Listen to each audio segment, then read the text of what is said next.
Welcome to the Privacy Filter, Barnes & Thornburg's briefing on privacy law and policy. Subscribe for the latest updates. Welcome back, everybody. Thank you for joining us here on Decrypted, the privacy series. This is a show that we're trying out that focuses on privacy, data protection, and AI issues focused on businesses, the types of businesses that we work with and our clients' needs across the legal space at the intersection here of technology and the law. My name is Brian McGinnis. I'm a partner at Barnes & Thornburg, law firm based out of our Indianapolis office. I help head our data security and privacy practice group. And pleased to have alongside us today Megan New, my partner in the Chicago office of Barnes & Thornburg, where she is the head of our advertising, marketing, and promotions practice group. Megan's a trial lawyer, protects IP, including in disputes involving false advertising, trademarks, and other marketing-related claims. She's led high-stakes IP and advertising cases across industries and regularly works with brands aligning legal strategy to their businesses and marketing goals. Megan, thanks for joining us. Thanks for having me. All right. So today, a little something definitely out of my wheelhouse, but certainly in yours, Megan. I want to talk through Texas and SB 140 and what's been going on over the last few months with that. So we know that Texas has expanded their telemarketing rules to pull many of these marketing text messages that a lot of our clients regularly send into a regime that has historically been more focused on telemarketing phone calls as opposed to text Mhm, messages. And I know that this caused quite a lot of consternation amongst our clients and some mhm. changes in the way they had to operate their marketing programs. I understand there's some requirements, including registration, a 10,000 security bond, at least initially, and a more plaintiff-friendly framework for lawsuits when something goes wrong or maybe doesn't live up to what the law wanted exactly. Right. For businesses relying on text messages to reach their customers, it's now forced to consider not just what the federal government and TCPA, like we always have had to worry about, say, but now whether an individual state, in this case, expects us to register, post a bond, potentially defend itself under a regime that provides for enhanced remedies tied to that particular state law. The recent settlement case has been brought by an industry group. It's carved out some relief for these programs that I think has calmed down some of the initial concern about this law that if you can prove prior consent, especially around the registration and bond requirements, but it's also highlighted how important it is in this area to have clean consent flows for your text messaging programs. And of Yes. course, in this space, strong documentation and policy around that is going to Right. be really important. So for some companies, this means they can maybe unwind some of the registrations they made initially Mhm. out of caution. But for others, it's a bit of a wake up call that they've got some work to do to fix their SMS practices before a regulator or plaintiff's firm tests the limits of these rules. So, with that, Megan, I want to dig into what's actually changed in Texas. What our client teams should learn that depend on the SMS marketing. How do they do it the right way now, and how do they stay on the right side of this new landscape? So, with that as our background, I guess before we get too far into the details, I'd like to hear from you in your words. Just give us a little bit of that Texas SB 140 story in a few sentences. Why has this been such a big deal for our clients? Sure. So prior to the passage of SB 140, in Texas at least, the governing law was really the TCPA, which is the federal law that regulates solicitation of consumers by telephone. And probably many of our clients are familiar with TCPA litigation. It has been a very hot topic at the plaintiff's bar for years. And it is an issue that, there have been repeated cases trying to seek clarification of how that law works. Many states have what we call a mini TCPA, so sort of their own state specific rules around solicitation by phone. Texas, through SB 140, expanded its mini TCPA to address not just telephone calls, but now to include SMS text message marketing. Obviously, that is a big deal for a few reasons. Number one is that so many businesses communicate now by text message. And I think probably anybody listening to this podcast probably gets a couple text messages a day from retailers, from healthcare providers, from wellness groups, from your gym. And you always have the option to opt out, but you're usually receiving those messages, usually because you've opted in. So SB 140 is now regulating when, where, and how those text messages can be sent. But also, the big deal was Texas is a huge market, right? There are millions and millions of people who live in Texas. And so, if you have an SMS text message marketing plan and you are sending hundreds of thousands, if not millions, of text messages into the state of Texas or to people with a Texas telephone number, you have to be very aware now of the requirements of SB 140. Yeah, so certainly understandable why this really threw a lot of companies for a loop. In your Yeah. experience hearing from clients, like, were there certain types of businesses that were the most worried? What were you hearing from clients, at least initially?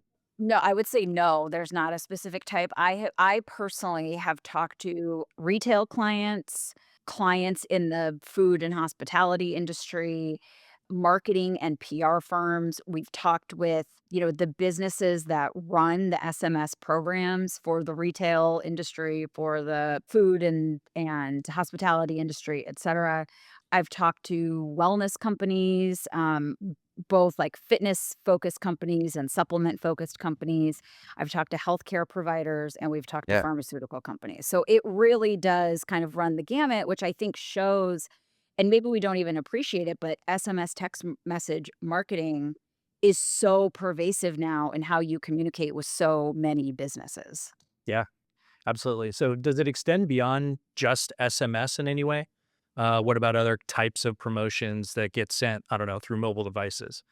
Like what? Like an alert or a notification through an app Yeah, or something I like guess that? any other means that this would touch, or we're strictly talking about SMS messages Yeah, in we're this just talking particular about, case. so now the Texas mini TCPA covers telephone calls and SMS text message marketing. Right. Okay. So still that traditional telemarketing piece as well is touched? Yeah. Yeah. Yes. Great. Okay. I guess maybe we'll dig in a little bit more then in business terms. I guess what has SB 140 changed for these companies across all these various industries that are sending marketing texts into Texas? What's sort of the best practice now, or what's the big change, perhaps from the way that they're used to operating? Yeah, I think the biggest thing now is something that you mentioned at the beginning, which are, essentially what are best practices in terms of information flow? How do you make sure that you are sending messages to people who have consented? How do you identify whether you are sending messages to people who have not consented or who have opted out? If somebody does opt out, how do you ensure that they are immediately removed from getting any additional text message communications? How do you communicate with customers to ensure that they are aware that they have the option to opt in or opt out? So, and some of those things are probably in place for a lot of businesses because of the TCPA, Right. but now there's just so much more on the line under SB 140 because it does create a private cause of action that didn't exist before in Texas. And it does involve heightened damages awards and more available remedies for plaintiffs. So it is, again, clients should always be complying with the TCPA, but it has created sort of a additional incentive, so to speak, for clients to be hyper aware of how that information flow is working in terms of, again, whether, when, and how they can communicate with customers through SMS text message marketing. Yeah. And so consent is something that we talk a lot about Mhm. in my world, primarily in the privacy and AI space. When do Sure. you have to get a consent? When is the notice sufficient? What does that look like? And then how do you track all those things? I guess, where do you see things settling out, or what are they seeing currently with respect to best practices for this particular law when you're targeting this? And I guess, how does that slot into their broader programs in terms of consents and tracking all of that? Yeah. So maybe let's take a little step back. So, one of the things that SB 140 did is it said, look, there are a bunch of exemptions here. There are different ways that you don't have to comply with this registration requirement. But if you don't qualify for an exemption, you have to go through this very arduous process of registering with the Texas Secretary of State. You have to pay a $10,000 bond, and then you have to renew the registration every year. And the law created a situation where marketers could not send SMS text messages unless and until the registration had been accepted and they had paid the bond. So Good. there was a lot of work that had to be done if you didn't qualify for an exemption, and you had these delays of waiting for the state to approve the Right. registration. There were a lot of questions around the idea of consent at the time that the law was passed because the law wasn't clear about whether it applied to consent-based text message marketing. So, if prior to the passage of SB 140, you already had asked customers or potential customers to opt in, they had agreed to receive text message marketing, and then you were communicating with them by text message, were you exempt or did you have to register anyway? Yep. And there was a lawsuit that I think we'll talk about later that did seek clarification on that. We now know, and the state of Texas has now clarified, that SB 140's registration requirements do not apply to consent based text message marketing. So if you are only texting people who consent, you do not have to register with the state. But it kind of circles back to what we talked about a minute ago, was like, your best practices better be buttoned up and you better know for sure whether or not you're texting people Yeah. who have consented. And they can do And that by, tracking it, right? Yeah. right. And you can set up different ways for customers to do it, right? They can do it on your website. They can do it when they complete a purchase. They can do it at a point of sale, when you pay in person and you can put your email address or your phone number in. There are different ways to do it, but then you have to give them the option to opt out every time you text them. Mm. So it does create a lot of, I think, sort of rigidity around consent, and marketers have to be hyper aware of making sure that they are only texting people who have consented, and if people don't want those text messages anymore, they better be removed from the data set as quickly as possible, because I think that is going to be one of the highly litigated issues coming out of SB 140, if we think about these private causes of action that have been Yeah. created. Yeah. And I definitely want to dig in on the litigation side before we get to that piece Mhm. next. One of the things that stood out to me is this $10,000 bond. Talk us through a Mhm. little bit about why was that put in there? What is the effect and impact of that? Yeah, so I think the purpose of the $10,000 bond is to make sure that people are complying.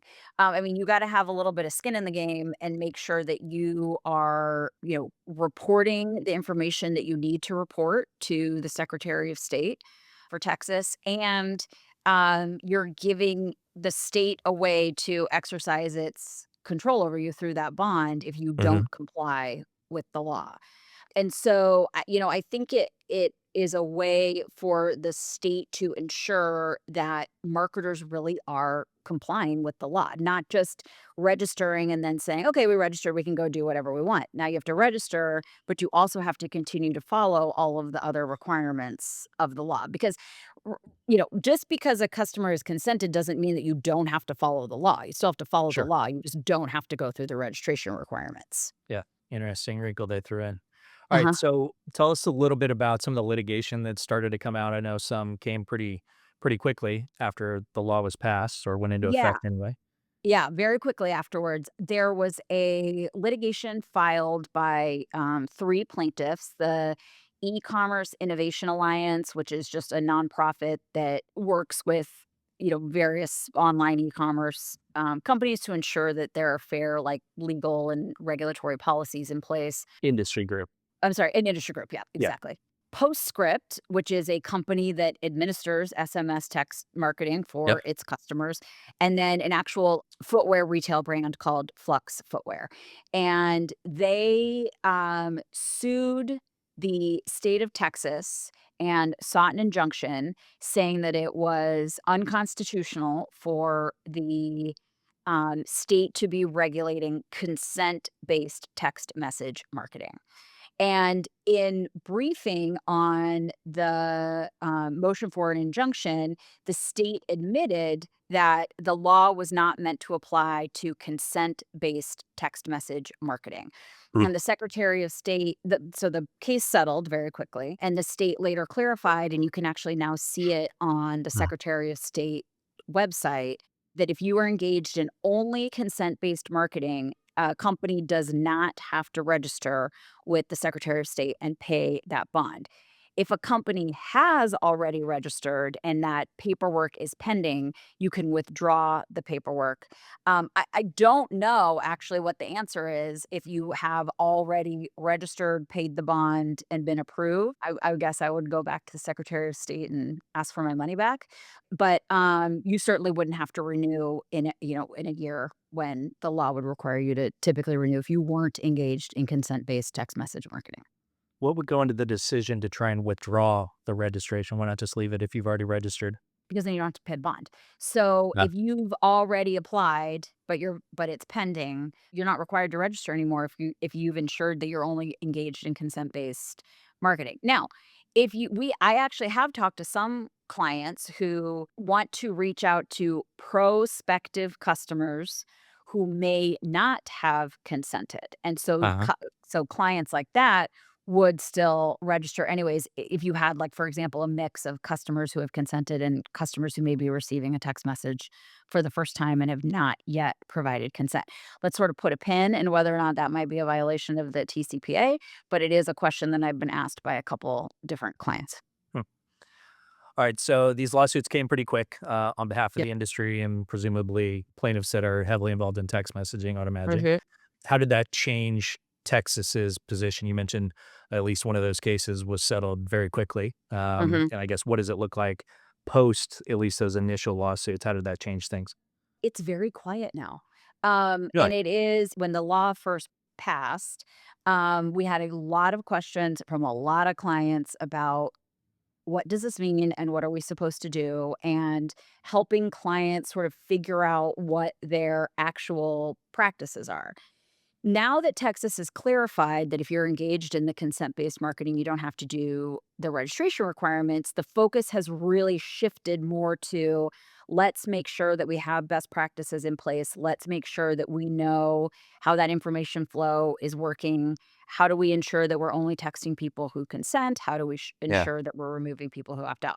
So it shifted, sort of away from, do I qualify for an exemption, and do I have to register with for the Secretary of State? And it shifted more to an internal focus. And it's caused a lot of clients to have to start going and reviewing what their practices are and ensuring that they have mechanisms in place to continue to comply with the law. Other big, like, still unsettled questions based on the statutory reading and the litigation that we've seen thus far, that we expect to be answered in the short term, or has the dust kind of settled, as it were, and now it's more you said, or like you said, about the internal compliance and governance? Yeah, there are still a couple issues. One is, do you have to register? So there are still, let's sort of take the consent piece off the table.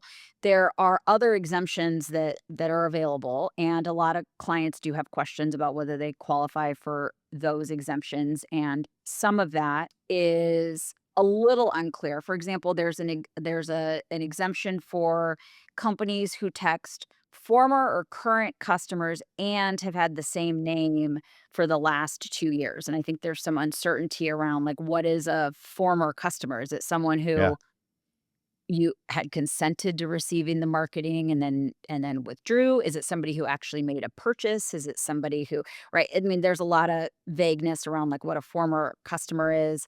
What if a customer, or excuse me, a consumer is on the national do not call registry, but then they've opted in to received text messages? Yeah.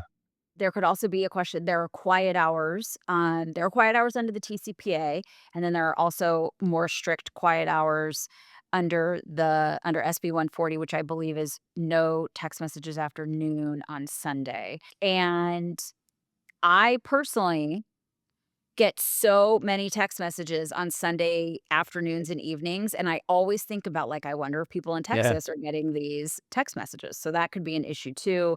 And then one thing that we have seen, I've had a couple clients who have received notice letters, like pre-litigation notice letters, where consumers have claimed that they didn't opt in. And we have been able to resolve all of those because luckily every client that those letters have been directed to did have, like, very clear documentation of when Yeah. the Key. customer opted in and opted out.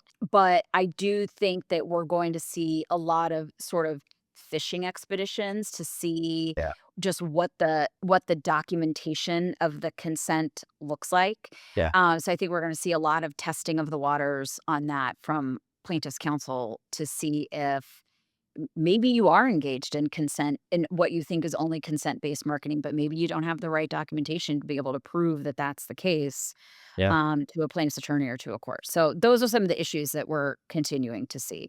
But Yeah. for the most part, a lot of the focus now is internal for best practices for clients and for the marketing teams that they work with. Yeah. Huge risk there too, right? I mean, you've got Yes. this private right of action always opens the door to this stuff. And then if you get Yep. a huge class who's all Right. going in and saying maybe even like a particular third party vendor that you utilize for your consent documentation isn't sufficient for some reason, I'm sure they'll poke around on that. Exactly. Interesting stuff. So unfortunately, it sounds like SB 140's not gone. Some of the early dust is settled, but Yeah. still very much something that needs to be included as part of people's compliance programs, text messaging, Yeah, policies, absolutely. procedures, et cetera. Yep. So why don't we close out here with like, let's get super practical into it. What do we do about this, Mhm. right? So it's still an issue. It's Yep. not going anywhere. There's Texas, perhaps other states come along that pass similar laws, seeing what's being done here.